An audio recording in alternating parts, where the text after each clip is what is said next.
Good evening, everyone. This is the fifth and the last session of the first day. Today, we will talk about the 5G technologies, and we will talk about the US court cases and also assessment of the international policies. And we will listen to Teodora Rosato from the US, and the moderator is our associate professor Fulya Çalalp. Let me introduce our moderator first, and I will give floor to her. She was born in Ankara. She studied the electronic engineering at Yıldız Teknik University in 2001, and then completed her MA in 2007, and then completed her PhD in 2012. And she worked as the National Meteorology Institute. And from 2007 to 2011, she completed her PhD and worked as a research assistant in the same department of the Bosphorus University.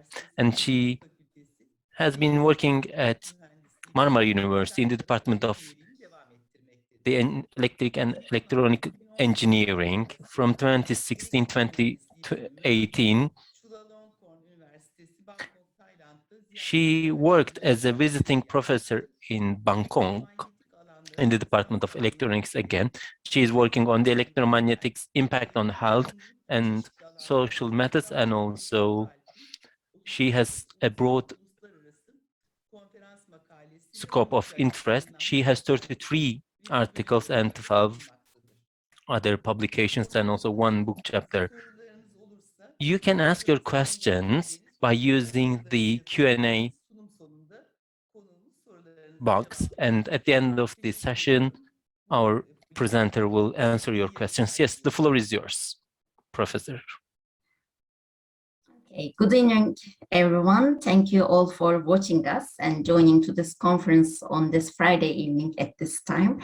Actually, fifth session is held at this time because of the time difference that we have between our international speaker, Teodora Skarata. She is from Washington, D.C., Maryland. So I'd like to welcome you, Teodora. Welcome. Good afternoon to you. Thank you. So I want to introduce you first, then you can take the stage. So Teodora Skarata is Executive Director of Environmental Health Trust and the lead policy analyst for Environmental Health Trust database of international policy actions on electromagnetic radiation. Environmental Health Trust recently won a major federal court case centered on the lack of review by the US Federal Communications Commission regarding their radio frequency radiation limits. And the speech, Teodora's speech title is A Review of International Policy on 5G, Cell Phones, Electromagnetic Radiation, and the recent US court ruling on the Federal Communications Commission radio frequency rules. So you can start, Teodora, if you're ready.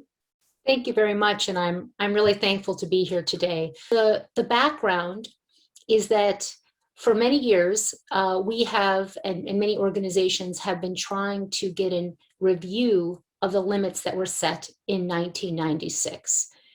They were adopted by the FCC based on limits put together by the IEEE as well as the NCRP. And there were congressional hearings in 2008 and 2009 where there was testimony about adverse impacts at levels below FCC limits, and that's when interphone study results had come out and other research was presented to our members of Congress. If I could just show, this is a model of the brain that shows the amount of absorption into the brain of an adult. It only goes about 2 inches into the brain. This is a model of the same part of the brain near the ear of a 5-year-old child. This goes pretty far into the brain, and I think that's something that the FCC should consider to talk about the amount of absorption into the brains of children as opposed to adults.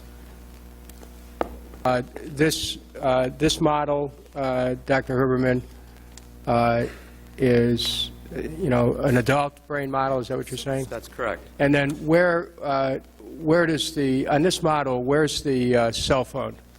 The thing sticking out on the side is the cardboard thing is The cell phone is right here. right there. Okay, so the cell phone is here, and what you're saying is that, and this actually, so we're trying to keep this close to the model. The cell phone is here, and you're saying that the directed energy from that cell phone goes in like this and then expands outward into the tissue of the brain. Now, this would be a model of a child's brain at what age? 5 years old. 5-year-old child. Do you have research that shows, or public health research, Dr. Carpenter, that 5-year-old children will use a cell phone? Is that possible? I've had inquiries from parents of 2-year-old children who give them their child the on-cell phone to play with. I don't think most 5-year-olds are making phone calls, but when kids get in elementary school, then they begin. So, okay, now here we've seen the effect. Here's the adult brain effect of use of the cell phone, and then we look at the child again. So the cell phone is here, is that right? Correct. Cell phone's here, and it's a very deep penetration, you're saying. Now, is this kind of penetration of the energy of a cell phone, the radio frequencies, radiation, we're saying, would you say that from looking at this visually, is it your testimony that most of the brain of a child would receive some of this energy? That's correct. Most of the brain, at least on that side of the head, would be absorbing that energy. And it's a simple explanation for it. One is that the skull is considerably thinner in a child, and it doesn't reach maturity until the 20s. In addition to that, the nerves in the brain in an adult are protected by a myelin sheath. In children, the myelin has not fully developed, so there's several reasons for the increased absorption in a child. What is the strongest evidence you have that exposure to a cell phone causes cancer? The work that's been done on the COMET assay that shows double-strand breaks in DNA after exposure to cell phone radiation is very strong evidence experimentally.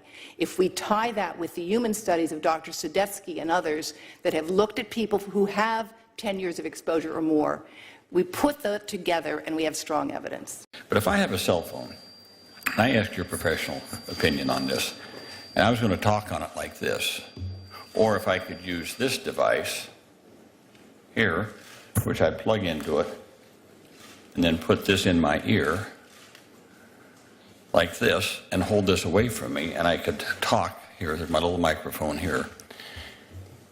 In your advice, which would be best for me to do? My understanding is that the position that you're holding the phone now is preferable to up against your head. Preferable to holding it up to your ear.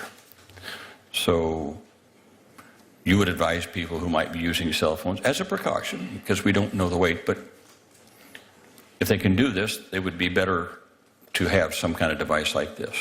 As I understand it, yes. In 2013, the FCC opened up an inquiry asking if those limits should be updated, and if so, why was it recommended that they be changed? And they also asked questions about whether there should be limits, especially for children, and were these limits adequate? The inquiry was closed in 2019, and the FCC made a decision at that time that the limits from 1996 did not need to be changed. They did not need to be updated or reviewed. So that is when we filed our lawsuit against the FCC, along with Children's Health Defense and several other petitioners and Consumer for Safe Cell Phones, because the FCC did not include in their decision any reference to the thousands of pages of testimony, of science, of expert recommendations recommending a different limit recommending tightening those limits. And in 2021, which was just in August of this year, the DC Circuit, it was the US Court of Appeals DC Circuit, issued its judgment determining that the FCC's decision was arbitrary and capricious. And they found that the FCC had in fact ignored evidence of non-cancer harms, such as the research looking at long-term exposure, at children's vulnerability, and the testimony of people who had been injured. There were over 200 statements about people who've been injured by wireless radiation, and also the research on impacts to the developing brain and to the reproductive system, sperm damage, and so forth. And the court also stated that the FCC had completely failed. It was a complete failure to address the environmental effects. And I'm so thankful that Dr. Henry Lai will be speaking to you more about that if he has not already. Now, I want to tell you that on the FCC record, what both myself, Environmental Health Trust, and many other people had put, we had sent in to their official record all of this evidence. And a lot of it, actually, there was a significant amount by Turkish researchers, so I just wanted to mention that. Dr. Suleiman Kaplan presented research from his lab on impacts to the brain, the research that he did on rats and his team. There's also research from the Department of Biophysics in Diyarbakir, Turkey, and I pardon if I'm not saying that correctly, the Biophysics Department of Gazi University, and many other institutions in Turkey that are doing a lot of incredible experimental work, very important to looking at this issue. So I wanted to mention that. I went through the record and pulled up some of the papers that were online. In fact, we used Dr. Suleiman Kaplan, his research very specifically in our legal brief. So to go back to the determination of the court, I want to go over some of the statements by the judges and statements that were in the final ruling. Now, when the FCC made its determination, the FCC argued that it didn't need to update the limits because the Food and Drug Administration, the US FDA, had said there was no reason to change the limits. However, as we pointed out in our brief, the FDA did not do a proper risk assessment. And also they only have ever done or showed later a review that only looked at cancer and really was focused on cell phones. They didn't look at impact to the brain or oxidative stress or impact to reproduction. So the court stated that it was inadequate to rely on the FDA because the FCC did not explain why the FDA determined, despite the studies and comments that petitioners cite, that exposure to radiofrequency radiation at levels below the Commission's current rules does not cause harmful health effects. They instead represented a failure by the FDA to address the implications of the petitioner's studies. The factual premise, the non-existent of non-thermal biological effects underlying the current radiofrequency guidelines may no longer be accurate. And that is what certainly the majority of pages of testimony that was on the FCC record indicated, that the basis for the FCC limits was no longer accurate, that that the limit should be thermally based. Very important potential of 5G technology. It promises to bring us a new era of connectivity with internet speeds as much as 5 times faster than what we have today, with much lower latency, and that's all a good thing. But 5G, as you well know, also uses higher frequency waves that don't travel as far and will rely on a network of hundreds of thousands, potentially millions of small cell sites. And the question then is, are there any health implications, any public safety implications to those additional sites that are likely to be located close to homes, schools, workplaces, and closer to the ground? correct? Correct, Senator. Yes. So in December of 2018, I sent a letter to FCC Commissioner Carr asking him to cite for me recent scientific studies demonstrating the safety of this technology. What research has been done, where has it been published and compiled. He has essentially failed to do so and just echoed the general statements of the FDA, which shares regulatory responsibility for cell phones with the FCC. If you go to the FDA website, pretty unsatisfactory. There basically is a cursory and superficial citation to existing scientific data saying, quote, the FDA has urged the cell phone industry to take a number of steps, including support additional research on possible biological effects of radio frequency fields for the type of signal emitted by cell phones. I believe that Americans deserve to know what the health effects are, not to prejudge what scientific studies may show, and they deserve also a commitment to do the research on outstanding questions. So my question for you, particularly Mr. Gillen and Mr. Perry, how much money has the industry committed to supporting additional independent research? I stress independent research. Is that independent research ongoing? Has any been completed? Where can consumers look for it? And we're talking about research on the biological effects of this new technology. Thank you, Senator. And I think, thank you for your focus on the issue. Safety is paramount, and as you alluded to, we rely on the expert agencies, we rely on the findings of the FDA and others as to the requirements to keep all of us safe. There are no industry-backed studies, to my knowledge right now. Happy to visit with you as to what opportunities you think there needs to be more studies, and we're always for more science. We also rely on what the scientists tell us. So essentially, the answer to my question, how much money? Zero. I can certainly follow up with you, Senator. To my knowledge, there's no active studies being backed by industry today. Anybody else know of industry commitments to back research, fund it, support it, to ascertain scientifically the health effect? Senator, I'm not aware either, but I do know that with small cells especially, you're going to have lower power levels. And of course, as from a carrier perspective, you want to be able to manage interference so that that interference is the lowest interference possible. So I would think that some of those studies or some of that information could be utilized in looking at the health consequences. But no, I'm not aware of any. So there really is no research ongoing. We're kind of flying blind here, so far as health and safety is concerned.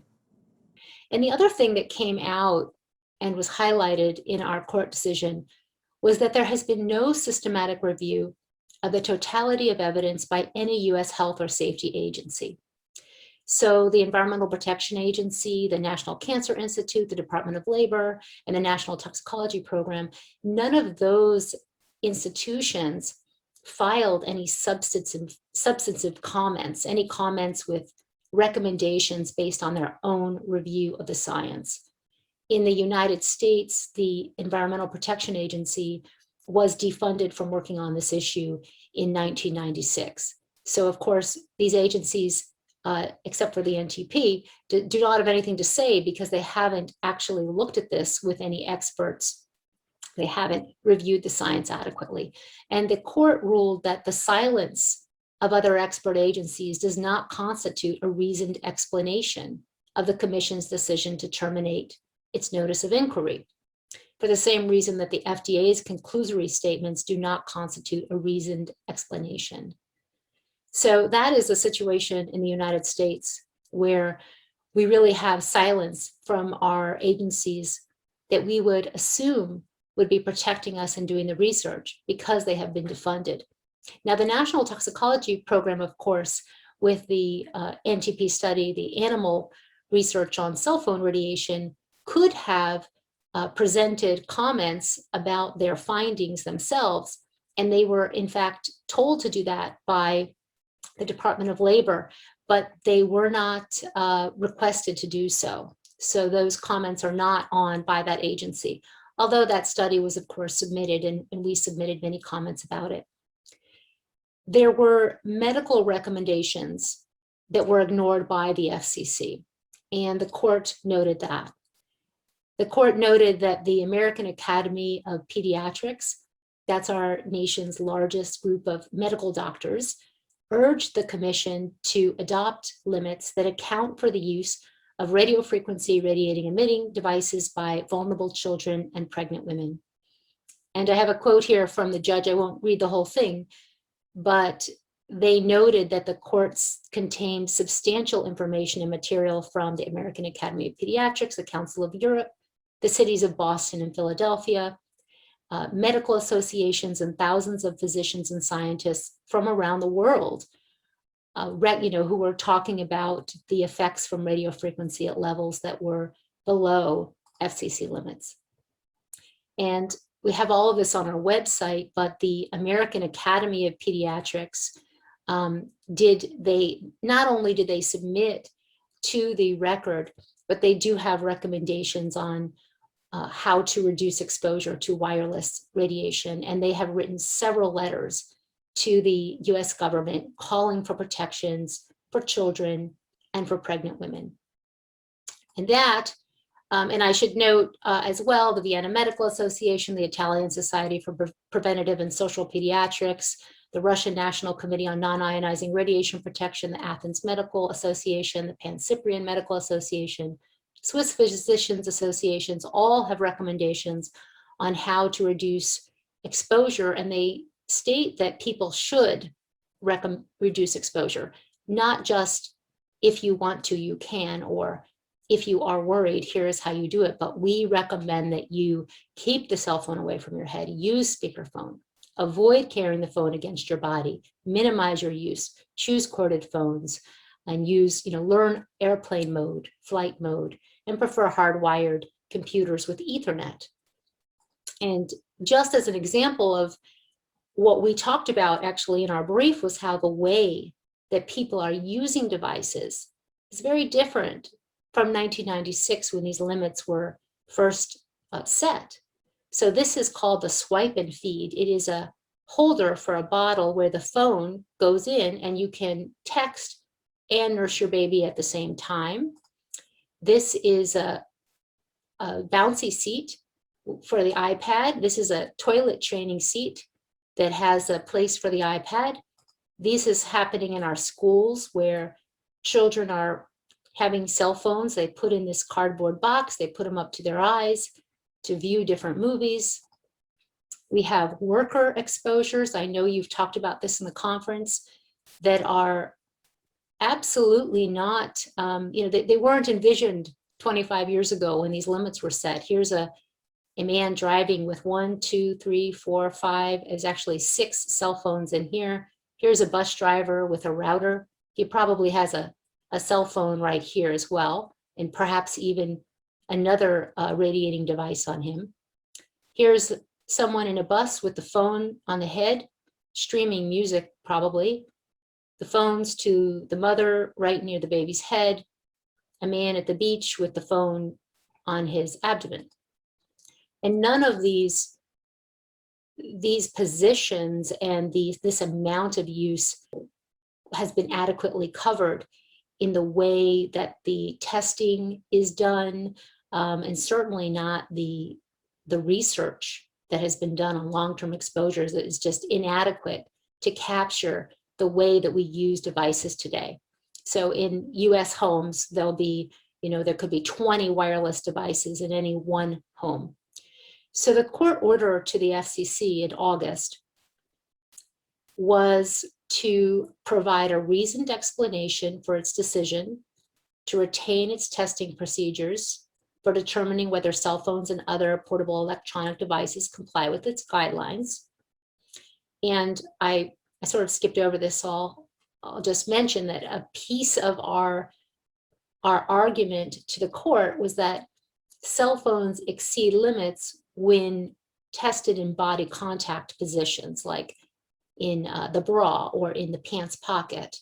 And the distance that is being allowed in the testing regime is inadequate to capture how people are really using these devices.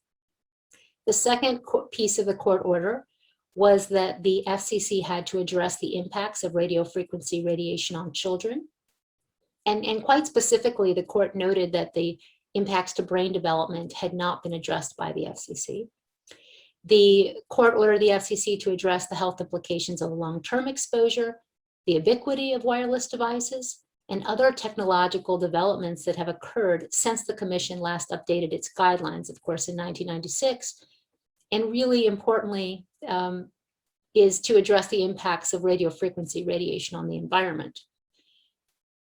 Well, so the next step for our case is that the FCC is going to need to come back with and re-look at the record that is before it, because it ignored so much of that research, and make a decision based on that record that reflects that they have looked at everything that was presented to them. There has not been an appeal, so we do expect that the FCC will take action on that, and that is the next step. We are hoping that the FCC will open back up the record and will ensure that the federal health and safety agencies have looked at the record and actually presented an opinion on the matter with recommendations. And we also are hoping that the Environmental Protection Agency, and recommending that the Environmental Protection Agency look at this issue, and that we have biologically based limits. In Ontario is the former head of Microsoft Canada, Frank Clegg. He has gained valuable insight into the machinations of the tech industry. I've been in the technology industry all my career, and I've seen the tremendous benefits that technology can provide. My concern is nobody can say that it's safe. All my industry and all government agencies say is there's no proof of harm. And to my mind, that's not the same as saying it's safe. Mr. Clegg points out the safety standard only protects people from thermal damage that can occur through overheating. But scientists have demonstrated that radiation-emitting devices can cause DNA damage without heating tissue. These are non-thermal effects. Unfortunately, the safety standards in North America and in Australia are based on this theory that's many decades old, that if tissue doesn't get heated, then it can't cause harm. And that's just out of date. And what the biologists tell us, and have shown in many, many experiments, and again, peer-reviewed published papers, that there is damage done at the DNA level, and from a biological standpoint, it's non-thermal radiation can cause and does cause harm to humans. Amidst this court decision, which just happened in August, there have been a lot of developments related to 5G, both in the United States and around the world. And I'll just sort of summarize some of those things. One of the most important reports that came out of the United States has been the New Hampshire State Commission on 5G Health and the Environment. So the state passed a law to put together an expert commission, including engineers, politicians, scientists, industry, and other academics, to investigate this issue.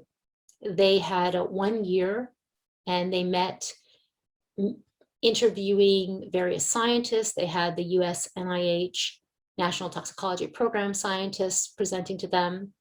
They had a member of industry presenting, and they finalized with a final report to the governor of New Hampshire with 15 recommendations to protect the public upon their review of all of the material that they reviewed. And I'm just going to briefly go over them because they really capture what we need, certainly in the United States. They recommended that the FCC commission an independent study to review the FCC's limits. They recommended that agencies with ecological knowledge develop radio frequency safety limits that protect trees, plants, birds, insects, and pollinators, because our FCC limits, of course, were not even designed to protect flora or fauna. And trees, these birds are going to be closer than people will be to all of the new transmitters that are planned for 5G. They are recommending an environmental impact statement for the 5G deployment, because in the United States, as is happening around the world, companies are moving forward with 5G deployment, which of course rests on a densification of 4G infrastructure. And that means all of these new antennas in neighborhoods near where we live, work, and play. They also recommended new measurement protocols to evaluate the different data rates, the signal characteristics, which could be associated with biological effects, and also to look at the summative effects from multiple radiation sources. They recommended that the state post maps to publicly showcase what the radio frequency radiation levels are for the public. I know that in Turkey, you are doing this, and many countries are taking regular measurements and posting them, whereas in the United States, we do not have that at all. There is no transparency related to the levels of exposure to the public. They also recommended that 5G structures be labeled for radio frequency radiation at eye level so that you can actually read that it is a transmitter, and that the signal strength measurements be done by independent contractors, and that home inspectors include radio frequency intensity measurements when they showcase homes, and that there even be warning signs posted in commercial and public buildings about where the transmitters are. In addition, they recommend that the public exposure be reduced by replacing Wi-Fi with hardwired Ethernet in schools and libraries, requiring setbacks for wireless antennas from homes, businesses, and schools, and that cell phones and wireless devices have updated software that stop the cell phones from radiating when positioned in body contact positions. They recommend deployment of fiber optic cable so that people can have fast wired connections rather than rely on external cellular connections. That there be radiation-free, wireless radiation-free zones in commercial and public buildings, and that the health agencies educate the public on how to minimize radio frequency radiation with a multimedia public service announcement campaign, so that pregnant women and parents have the information and know how to reduce exposure. Around the world, there is a lot of action on this issue, and in Italy, there are 600 cities that have resolutions to halt 5G, where the mayors or the local councils are calling for a halt to 5G until there's adequate research on the impact from long-term exposure. And I'm going to go over a kind of rather quickly, but I can certainly share with you my slides, or you can go to Environmental Health Trust, where we have a lot of this information on our policy section. There are a lot of countries that halted the deployment of 5G to examine the issue. Slovenia, Nigeria, Belgium, Netherlands, or investigated. Not all of them halted and did a moratorium, some did. So for example, Bermuda and Nigeria did, but now they have decided that after their review that they are going to open it up. And in Nigeria, they just issued a press statement that they've approved 5G. I want you to reassure Nigerians about the safety of this 5G. And there's concern of a particular high-risk, extremely damaging malware called Flubot. So maybe you can explain on that so that Nigerians will be assured that, their safety is guaranteed. As for the concerns, by Nigerians about 5G, we share these concerns, and we went to great lengths to explain that whereas these concerns, are justified, but really the facts on the ground, do not really lend credence to these concerns. One, we have tried to sensitize Nigerians about the safety of the network, of the technology itself, the 5G technology. We have sensitized Nigerians even about the spectrum. The 5G spectrum is non-ionizing. This is a statement, a categorical statement made by the International Commission for Non-Ionizing Radiation Protection, where they say the 5G spectrum, the very one we're about to auction, is perfectly safe. It is not harmful to human beings, and there is no evidence whatsoever. Now, one of the issues is that the groups who were reviewing the health and safety issues, in our opinion, had conflicts of interest or had members of ICNIRP as on the panel. They completely dismissed, as the FCC did, the research that was presented to them showing harm, and instead said, we are moving forward. So we are very concerned about that and are taking action to communicate the science to the elected officials. But unfortunately, a lot of the panels are being chosen and put together, and it lacks the independence that we believe it should have and the scientific rigor. Just recently, Brussels, Belgium loosened their exposure limits, and they had, of course, very strict exposure limits. Lithuania and Poland also changed their limits to accommodate 5G. Now, as I'll talk about, the industry has been working to get as well Russia and Italy to change their limits. So far, they have been unsuccessful. I'll talk about that later. ANSYS in France, the ANSYS agency, did a report on 5G. Now, they put out a draft in April where they say that the deployment of 5G doesn't pose any new health risks. And they talked about how a lot of the bands, which of course 5G is going to use, are those bands already in use. And ANSYS has put out many reports in the past looking at the science, recommending that there be reduced exposure for children, but not coming down on whether it is established as a health effect, but that we need to continue examining possible health effects. So when they looked at the higher bands, they state that the data is not sufficient to conclude whether or not there are health effects linked to exposure to electromagnetic fields in the 26 gigahertz band. Now, in France, over 70 mayors have signed a petition to halt 5G, and there are many communities where there's a lot of action on this to keep the antennas away from close proximity to homes. When the Netherlands looked at this, they issued a report, and they do recommend against using 26 gigahertz for 5G due to the lack of safety data, because there wasn't safety data looking at the long-term effects to confirm that it would be safe. In Switzerland, after looking at this, they had a lengthy review process, and their final report had numerous recommendations and couldn't really agree on what the recommendations necessarily should be. They had, we can loosen limits, we can keep them the same, we could make them stricter.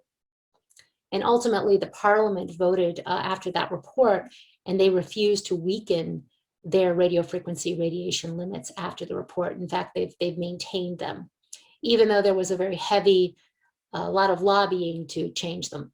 In Italy, as well, they voted against changing the limits. They voted to keep their very strict limits. And there was a letter by international experts to the Italian government, writing to caution them against this, as there were many letters and a lot of action on that front. And that was just recently last year.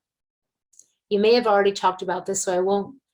The health impact of 5G report that the European Parliament had requested, which did conclude that the lower frequencies, 450 to 6,000 megahertz, electromagnetic fields are probably carcinogenic for humans, in particular related to the gliomas and acoustic neuromas, and that when it comes to reproductive and developmental effects, that these frequencies clearly affect male fertility and possibly female fertility too. And there may be possible adverse effects on the development of embryos, fetuses, and newborns. And then for the higher frequencies, the conclusion was that not enough studies had been performed to make a determination on that. In the United States, there are many cities that have setbacks for homes and schools. I won't go into them, but they have setbacks for cell antennas from 300 to 1,000 feet in order to reduce exposure to these sensitive areas. There are many countries where the health ministry or agencies, or there are unofficial or official policies that recommend minimizing cell phone radiation to the brain, especially for children. Belgium, Switzerland, French Polynesia, Finland, Ireland, Germany, Greece, Israel, Turkey. Last I checked, and I'd like to get an update on that, actually. There were recommendations. Singapore has recently, hard to find those recommendations now. A lot of these countries will change their websites and sometimes vary the recommendations that they had previously.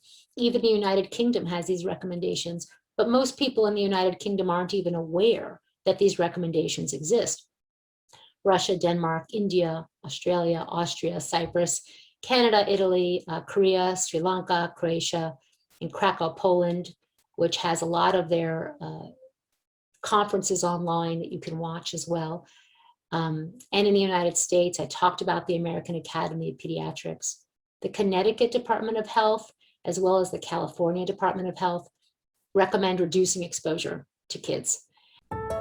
Mobilni telefon je prijenosni elektronički uređaj za glasovnu, tekstualnu i slikovnu komunikaciju koju uspostavlja bežičnim spajanjem na mrežu baznih stanica. Štetna elektromagnetska polja najviše se emitiraju za vrijeme razgovora, dok se u stanju mirovanja i s povećanjem udaljenosti mobilnog uređaja značajno smanjuje izloženost korisnika. Izbjegavajte spavanje pored mobilnog uređaja. Dok spavate, ne stavljajte mobilni uređaj pod jastuk ili na noćni ormarić. Budite racionalni s istovremenom uporabom više uređaja. Odaberite uređaj s niskom specifičnom apsorbiranom snagom, takozvani SAR. Podatak o SAR-u možete pronaći u tehničkoj dokumentaciji svakog mobilnog uređaja. Šaljite tekstualne poruke umjesto da zovete mobitelom. Poštujte preporuke ograničene uporabe. Nosite uređaj što dalje od tijela u torbi ili ruksaku, umjesto u džepu hlača ili košulje.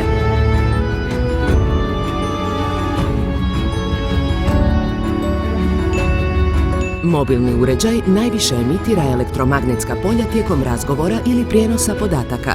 Uvijek pričekajte prije nego prislonite telefon na uho, s obzirom da tijekom uspostave veze mobilni uređaj radi maksimalnom snagom.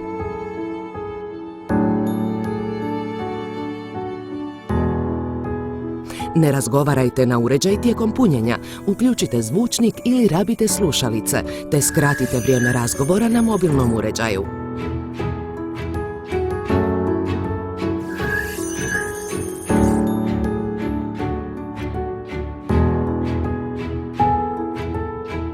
Zbog uvođenja novih tehnologija primjenjuje se u zaštiti zdravlja načelo predostrožnosti, u skladu s kojim međunarodne nadležne organizacije provode preglede istraživanja i izdaju preporuke.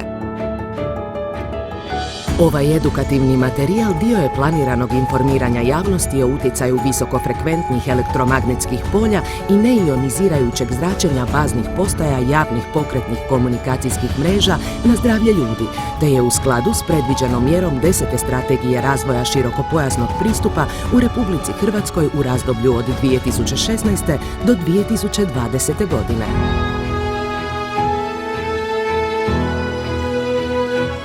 Promijenimo navike. Poštujte preventivne preporuke Ministarstva zdravstva. Des ondes électromagnétiques sont émises par la plupart des appareils que nous utilisons dans la vie quotidienne.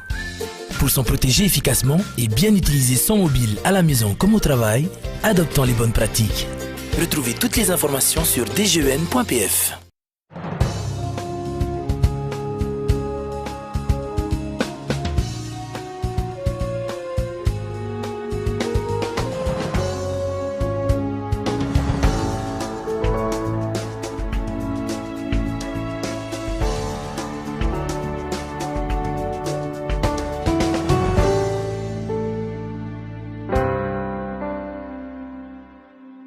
Did you know that cell phone, the one in your pocket, emits radio frequency radiation? As long as your phone's turned on, even if you're not talking or texting. The American Academy of Pediatrics in over a dozen countries recommends reducing children's exposure to wireless radiation. When using a cell phone, I always keep it away from my body. I use speakerphone or a headset like this. To stop microwave exposure, I put my phone on airplane mode and turn off Wi-Fi and Bluetooth function. I hold the phone at a distance and make sure it's not touching my body. Cell phones are not toys. Children's brains and bodies are still developing and are vulnerable to wireless radiation. Practice safe and responsible habits with yourself and your children. When using the computer, I always try to make sure my connection is corded, not wireless. Remember not to use your cell phone in the car. The phone works at higher power in metal surroundings and bounces around, increasing your family's radiation exposure. For their safety. For your safety. Because children are more vulnerable. Remind them. Remind yourself. To limit your microwave radiation exposures.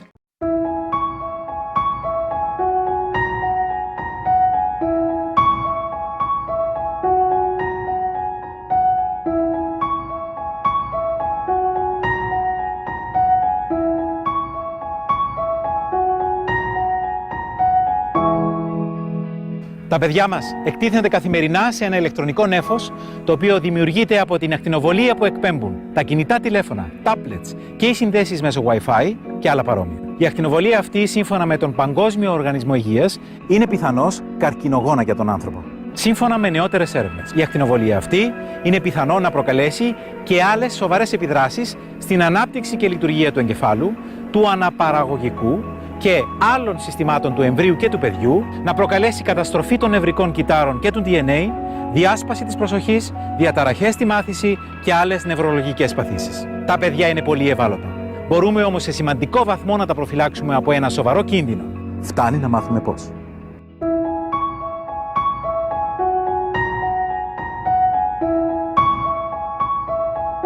Αφού μας αγαπάτε, γιατί μας ακτινοβολείτε με τα Wi-Fi και τα κινητά σας τηλέφωνα? Έχουμε δικαίωμα στην υγεία και πρώτοι εσείς μπορείτε και πρέπει να μας προφυλάξετε. Στη βάση της αρχής της προφύλαξης, το Συμβούλιο της Ευρώπης, το Ευρωκοινοβούλιο, επιστήμονες, ιατρικοί και εκπαιδευτικοί σύλλογοι στην Ευρώπη συμβουλεύουν ότι θα πρέπει να μειωθεί η έκθεση των παιδιών στην ακτινοβολία που εκπέμπουν τα κινητά τηλέφωνα, tablets και οι συνδέσεις μέσω Wi-Fi, ιδίως στο σπίτι και στο σχολείο.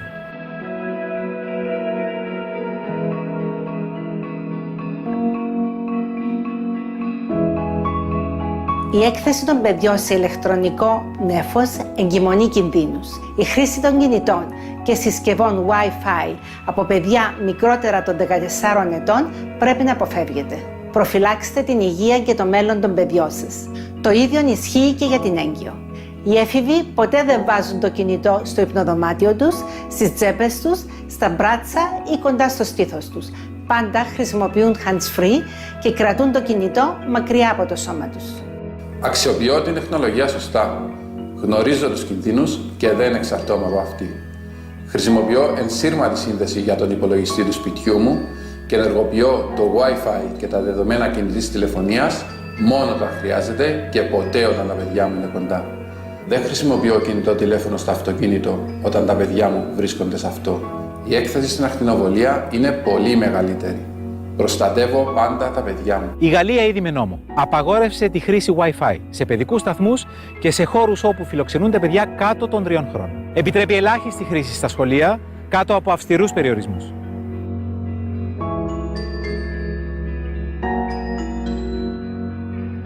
Στον νηπιαγωγείο, στο σχολείο και στο σπίτι περνάμε τουλάχιστον το 75% του χρόνου μας. Απαιτούμε ασφάλεια χωρίς ακτινοβολίες από Wi-Fi, κινητά και άλλες ασύρματες συνδέσεις. Η υγεία είναι δικαίωμα. Μην μας το στερείτε. Δεν έχουμε το δικαίωμα να ρισκάρουμε την υγεία των παιδιών μας αναμένοντας παθητικά τους άλλους να κάνουν κάτι. Ας ξεχάσουμε τι είναι βολικό για μας και ας τους χαρίσουμε το καλύτερο δώρο, την υγεία τους, μετατρέποντας το σπίτι και το σχολείο σε όαση προστασίας.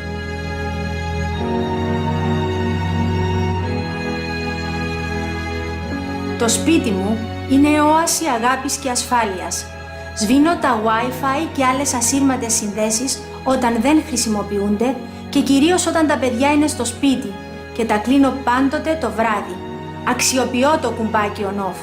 Είναι τόσο απλό να μειώσω το χρόνο αχρίαστης έκθεσης. Επενδύω στην υγεία των παιδιών μου μακροχρόνια. Η ζωή και το μέλλον τους είναι στα δικά μας χέρια. Δώστε στα παιδιά ένα μοναδικό δώρο ζωής, την υγεία τους.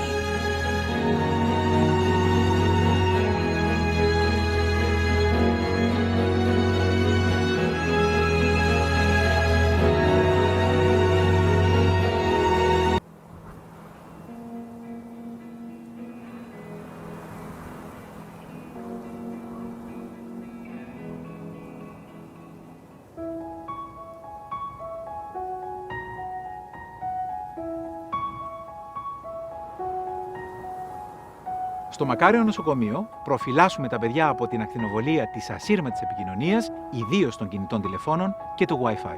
Ο Παγκόσμιος Οργανισμός Υγείας το 2011 κατέταξε την ακτινοβολία αυτή ως πιθανώς καρκινογόνα για τον άνθρωπο. Σύμφωνα με νεότερες επικυρωμένες έρευνες, η μακρόχρονη έκθεση στην ακτινοβολία αυτή είναι πιθανό να προκαλέσει και άλλες σοβαρές επιδράσεις στην ανάπτυξη και λειτουργία του εγκεφάλου, του αναπαραγωγικού, του ανοσοποιητικού και άλλων συστημάτων του εμβρίου και του παιδιού. Να προκαλέσει καταστροφή των νευρικών κυτάρων και του DNA, διάσπαση της προσοχής, διαταραχές στη μάθηση και άλλες νευρολογικές παθήσεις. Τα παιδιά και τα νεογνά, ιδιαίτερα τα πρόωρα, είναι πολύ ευάλωτα και πρέπει να τα προφυλάξουμε. Γι' αυτό, βασισμένοι στη διεθνώς αποδεκτή αρχή της προφύλαξης, στους αλάμους εντατικής θεραπείας παιδών και νεογνών του Μακάριου Νοσοκομείου, αποσυνδέσαμε το Wi-Fi. Χρησιμοποιούμε μόνο ασφαλές ενσύρματο διαδίκτυο, συμβουλεύουμε όλους όταν πλησιάζουν τα παιδιά να βάζουν τα κινητά τηλέφωνά τους σε λειτουργία πτήσης. Έτσι, φωτογραφίσουν και διασκεδάζουν τα παιδιά με μουσική και βίντεο, χωρίς να τα εκθέτουν σε επικίνδυνη ακτινοβολία. Γιατί τα παιδιά έχουν δικαίωμα στην υγεία. Η υγεία είναι δικαίωμα. Μην μας το στερείτε. Είμαστε περήφανοι για την πρωτοποριακή αυτή έρευνα που γίνεται με την επιστημονική καθοδήγηση και συνεργασία της Εθνικής Επιτροπής Περιβάλλον και Υγεία του Παιδιού. Καταφέραμε να μειώσουμε την έκθεση στην ακτινοβολία σε αποδεκτά επίπεδα ασφάλειας και θα συνεχίσουμε. Μαζί δείχνουμε το δρόμο και το Μακάριο Νοσοκομείο εξελίσσεται διεθνώς σε μια πρότυπη όαση υγείας και προφύλαξης των παιδιών από την ακτινοβολία. Γονείς, μάθετε και εσείς πώς να προφυλάξετε τα παιδιά σας στο www.pedi.com.cy σήμερα.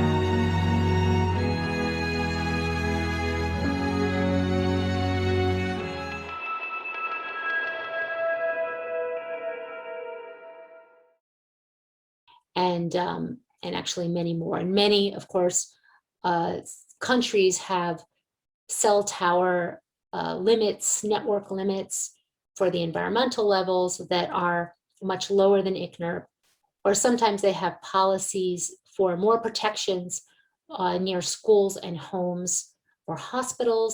They're designated as what is called sensitive areas.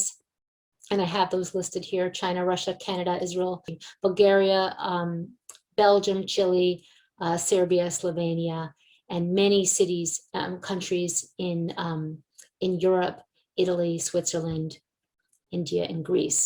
And this is, however, pretty typical in the United States where, actually, wait, I skipped to the wrong slide. I'm going to go here.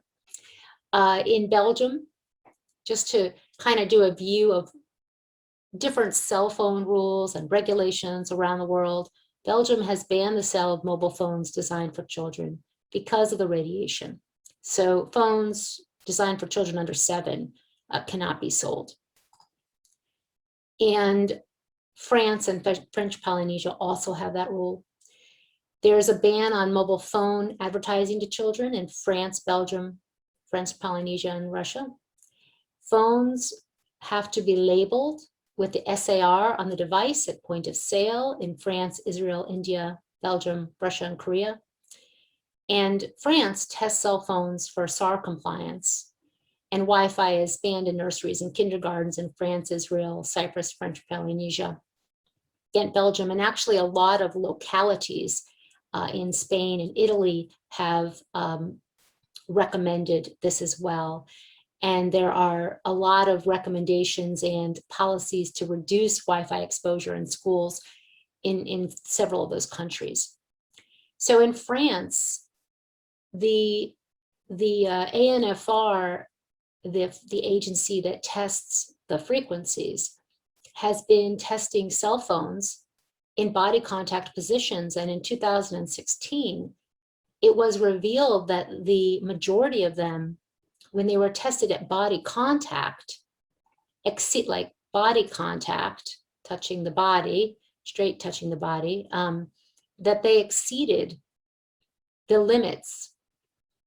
And they continue to test phones, although now they're only testing up to 5 millimeters because ultimately the EU changed its test procedures. Now the phones must be tested at 5 millimeters. Before they could of course test 10 or 15 millimeters from the body for their test they did on the body.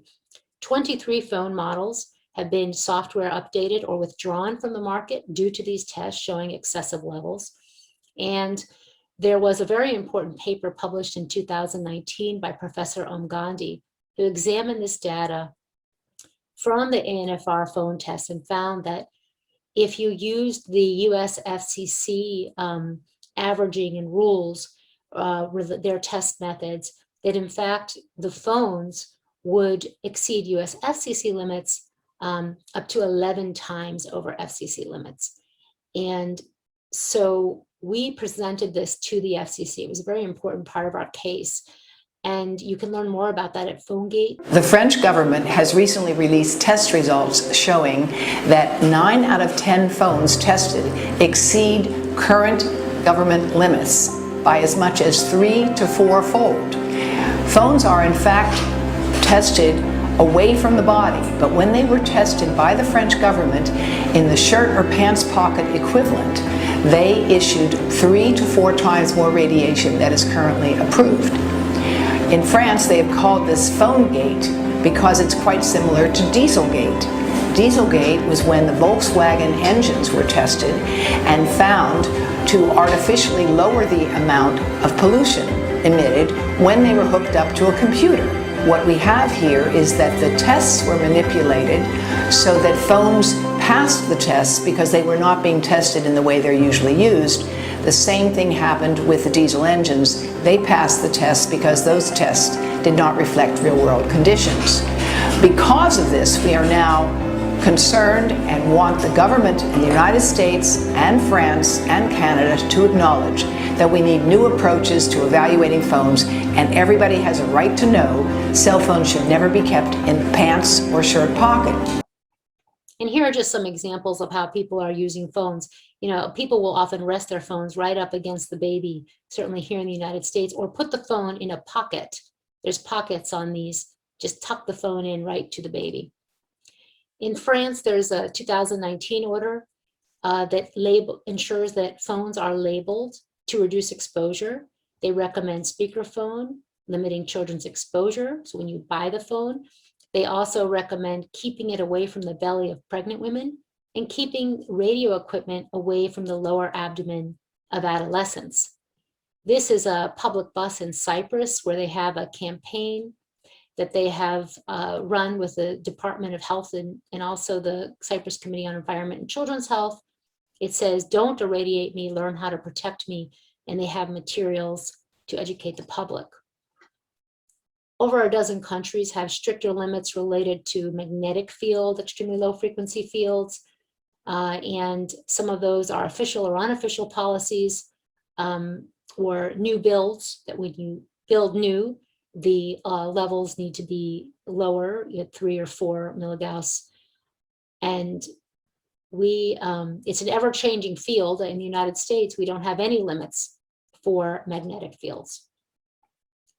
In Maryland, where I live, the State Council on Children's Environmental Health, 19-member panel met, and they issued a report recommending that schools use wired rather than wireless devices in classrooms, and that if a new classroom is to be built, that cables, Ethernet cables, be added to have wired access. And they recommend various ways that you can reduce exposure in the classroom. I also wanted to mention that Dr. Davis has, and her colleagues, she's been co-author to 2 new papers that we have been talking about recently. One was a meta-analysis of in vitro exposures to weak radiofrequency radiation fields, which found there was higher impacts among the faster growing, less differentiated types of cells, human spermatozoa and human epithelial cells. And the other thing that Dr. Davis has been working on is raising awareness about the increases in colon and colorectal cancer, and asking the question, could this increase in young people be due to radiofrequency radiation, and people putting the phones in their back pocket, in their front pocket, resting against their abdomen. I know my cousin was over the other day and he sat on his phone. He took the phone and put it down and sat on it, and that's where he kept it because he didn't have a purse. So there's been a staggering 4-fold increase in rectal cancer in American young adults, I know as well, in Iran and in many other countries. And there's also research indicating colorectal cells are exquisitely sensitive to radiofrequency radiation. So I know Dr. Henry Lai is presenting on this, but I think it is probably, there's so many important issues that we are dealing with in the United States, but this is absolutely front and foremost. Here we have, antennas and birds nesting on the antennas. Well, the latest 3-part paper by Blake Levitt and Henry Lai and Albert Manville, who's former U.S. Fish and Wildlife Service lead biologist on wildlife and bird effects from telecommunications towers, is very important because it really shows the science to substantiate the need to have regulations that protect our wildlife and their habitat. And the effects that have been seen that are documented in this paper show impacts to orientation, migration, food finding, reproduction, mating, and so forth. I'm thankful that he will be presenting to you. The first 5G light here, LTE, and I can tell you that there's tremendous neurological damage happening within a mile range circumference of these towers. People's nervous systems are breaking down. Their minds are breaking down. They're dizzy, they're nauseous, they're sick, and this is going to be happening all over the country. And somebody has to do something to make sure that this is researched. We're all being experimented on. The FCC president is online saying there's no standards, we don't have time to make standards, just put it out there and we'll see what happens. And what's happening is people are getting very ill, they're being driven from their homes, they can't find a place to sleep, to rest, they're breaking down. 5G. There's a lot of debate in the scientific community whether or not 5G does what you're saying. It should be studied thoroughly. We should have scientific evidence that in fact it is or is not doing what it's asserted to do, number one. Number two, we also have to take a look at what's happening with the entire industry in terms of our privacy. So I'll just end with our recommendations and what we're doing now. We've recommended to President Biden and to Congress that there be a wired infrastructure, that there be a halt to 5G and 4G densification, and that there be assessment of the energy consumption and climate impact of 5G. Because of course, all of these new antennas and cell sites will use energy. Even if they're more efficient, there are just so many of them that it won't be able to make up for the increase, the sheer number of new antennas. And as well, we're talking about millions, billions worldwide of new wireless devices. All of them need to be charged, all of them using energy. What will be the impact to our energy consumption? And of course, an assessment of the environmental impact, review of the science, and the development of science-based safety limits for human and wildlife exposures. And as well, as I talked about with the New Hampshire report, a multimedia public awareness education campaign and policy to protect workers, especially in school buildings, but in all public buildings. I mean, our workers are exposed to such high amounts of levels from the multiple devices that are attached to their body, even in a hospital, where workers will attach their phones and devices just right on their chest. Como ya sabes, las antenas buena onda son necesarias. Y ahora con las nuevas antenas súper buena onda, el servicio está mejorando. Estas son más modernas y amigables que en el pasado. Se integran mejor al paisaje que las rodea y necesitamos instalar más para el desarrollo integral del país. Cada vez usamos más el celular. Con las antenas super buena onda, la calidad y la cobertura del servicio mejora enormemente. Antenas super buena onda. Mayor y mejor comunicación para más peruanos. Gobierno del Perú. El Perú primero. ¿Esto te resulta familiar? Es porque necesitamos más antenas. Las antenas son buena onda, pero hay quienes creen que son dañinas para la salud. Te cuento que su nivel de potencia es menor al que genera el microondas, la licuadora y hasta un foco común. Su nivel de radiación es 500 veces menor al que recomienda la Organización Mundial de la Salud. Y si aún crees que son dañinas, buenas noticias. Estando más cerca unas de otras, las antenas reducen su potencia al igual que la de tu celular.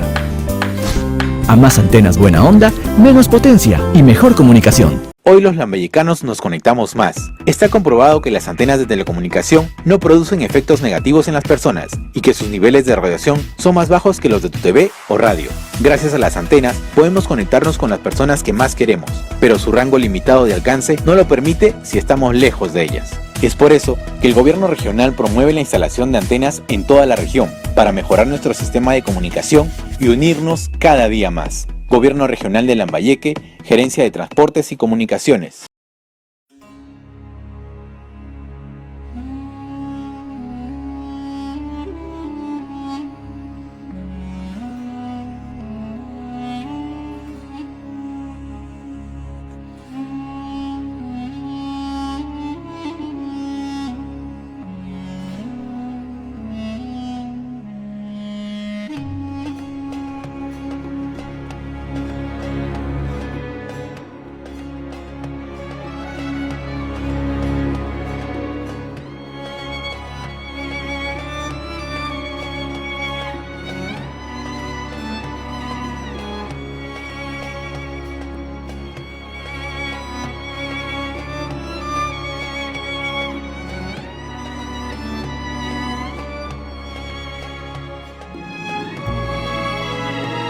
Technology that experts say will make everything we do online faster and more convenient. But protesters downtown today are fighting back against 5G in San Diego. They say it can cause cancer.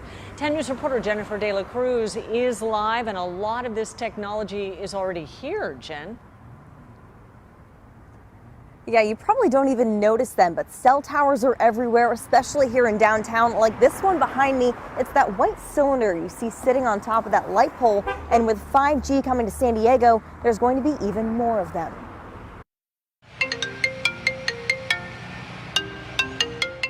Technology is supposed to connect us, but for this group, that's not the case. People need to check this stuff out. protesting the rollout of a 5G network in San Diego. We don't want to be experimented on. They're not doing the proper safety studies. Susan Brinkman is the director at the Center for Electrosmog Prevention. It's close-range exposure to microwave radiation. Many people might have told you to keep your cell phones away from you while you're sleeping because of all the radiation that it emits. Now imagine if the radiations from a simple mobile phone can cause ill effect to your body, what would radiations coming out from a full cell phone tower do to your health? Actress Juhi Chawla today turns a citizen journalist, and she's talking about the ill effects that radiations from cell phone towers can do to your body. Remember, the government of India has given directives to all mobile phone companies to reduce their radiations by 1/10 starting the 1st of September.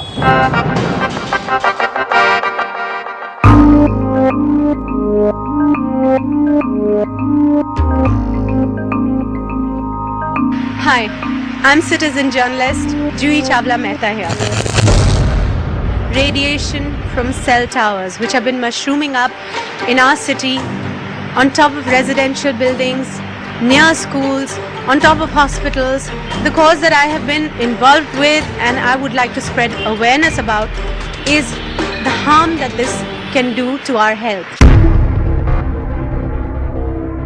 Living in front of a bunch of cell towers 24/7, whether you're sleeping, you're waking, whatever you're doing, all the time these rays are hitting you. Children, because their skull is thinner, these waves which are traveling can penetrate their skull.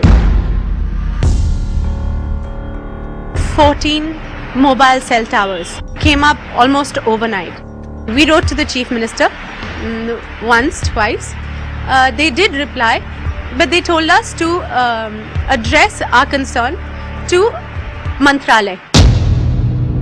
We put up banners outside our building requesting the Chief Minister to take notice. The press all came, they all wanted to know what it was about, and literally within 2 weeks all the towers went. This is happening not just in Mumbai in front of my house, it's happening opposite practically everybody's house.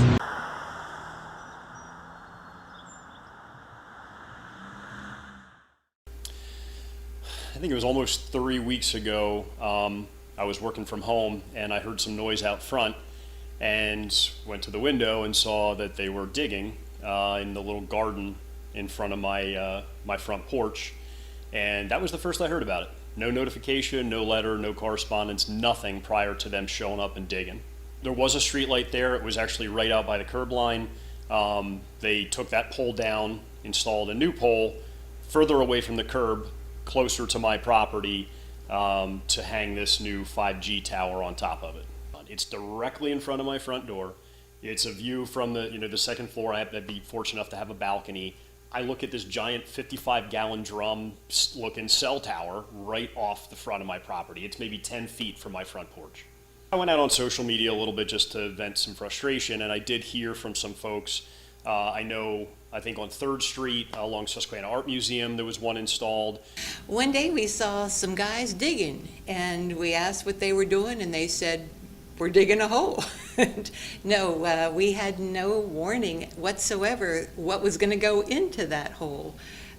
So it was quite a surprise as we saw it being erected. Normally, when some construction is going to happen, it's just a courtesy that someone who's going to do that construction or someone who's responsible would let you know, would let business owners know.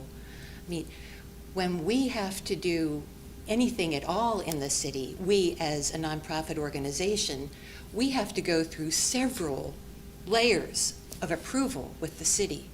And in this case, we weren't even given the pleasantry of, hey, this is going to happen. A letter, a form letter, an email, a phone call, nothing. Providence. Look at what I'm standing in front of. This is when you know you shouldn't vote for the elected officials that approved this. A 2017 law allowed this, and look at what's right here next to this. There is no standards. And look, not too far away, that's an elderly's home, and they got antennas on top of that. Like, it ain't enough to have that in the neighborhood, and a 5G antenna right there Nope, we got to put them on top of buildings where the old people live around here. This is ridiculous. We got to reclaim our public rights away. Attenzione! Attenzione! Attenzione! Attenzione! Noi vogliamo il principio di precauzione! Noi vogliamo il principio di precauzione!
My name is Ira Brown. I'm from Los Angeles, California. I have glioblastoma brain cancer.